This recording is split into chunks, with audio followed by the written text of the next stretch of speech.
तो आज हम हिंदी कक्षा 12 आरोह है भाग 2 में काव्य खंड में उमा शंकर जोशी जी की कविताएं दे रखी है दो, छोटा मेरा खेत और बगुलों के पंख। इन्हीं दो कविताओं की आज अपन विस्तृत रूप से चर्चा करेंगे। छोटा मेरा खेत चौकोना, कागज का एक पन्ना, कोई अंधड़ कहीं से आया, क्षण का बीज वहाँ बोया गया, कल्पना के रसायनों को पी, बीज गल गया निशेष, शब्द के अंकुर फूटे, पल्लव पुष्पों से नमित हुआ विशेष।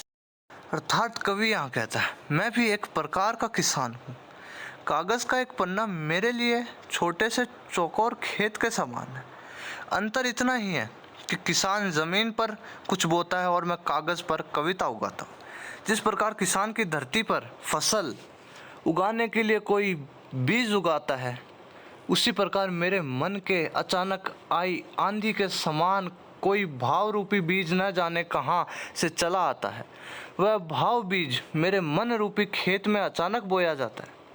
जिस प्रकार धरती में बोया गया बीज विभिन्न रसायनों, हवा, पानी, खाद आदि को पीकर स्वयं को गला देता है और उसमें से अंकुर, पत्ते और पुष्प फूट पड़ते हैं, उसी प्रकार कवि के मन में रूठे हुए भाव कल्पना रूपी रसायन को पीकर उस भाव को अहम मुक्त कर लेते हैं, सर्वजन का विषय बना डालते हैं, सबकी अनुभूति बना डालते हैं।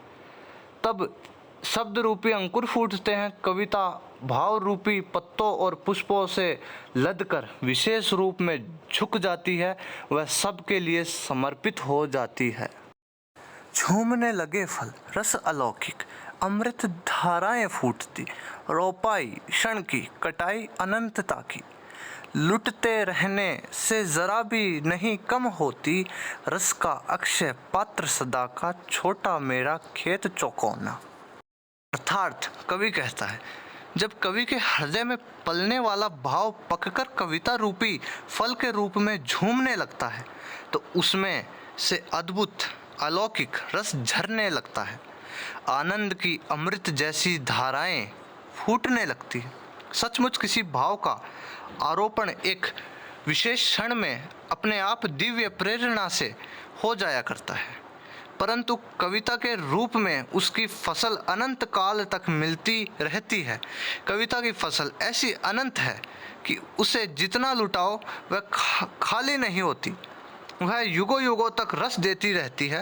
सचमुच कवि के पास कविता रूपी जो चौकोर खेत है, वह रस का अक्षय पात्र है, जिसमें से कभी रस समाप्त नहीं होता, कविता शाश्वत होती है। वह है अपनी दूसरी कविता बगुलों के पंख। नभ में पाती बंधे बगुलों के पंख, चुराए लिए जाती वे मेरी आंखें, कजरारे बादलों की छाई नभ छाया, तैरती सांझ की सतेज श्वेत काया, हौले हौले जाती मुझे बांध निज माया से, उसे कोई तनिक रोक रखो, वह तो चुराए लिए जाती मेरी आंखें, नभ में पाती बंधी बगुलों की पांखें। प्रस्तुत कविता में कवि ने शाम के समय का अर्थात गोधूली बेला का बड़ा ही रमणीय चित्र प्रस्तुत किया है।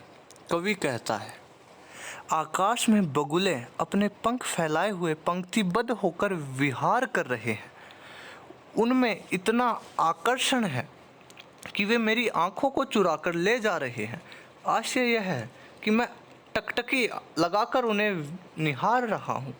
आकाश में काले काले बादलों की छाया छाई हुई है, उसे देखकर यूँ लगता है मानो सांझ की श्वेत कांतिमयी काया विहार कर रही हो, या सांझ की आहिस्ता आहिस्ता आकाश में विहार कर रही है और मुझे अपने जादू से बांध रही है।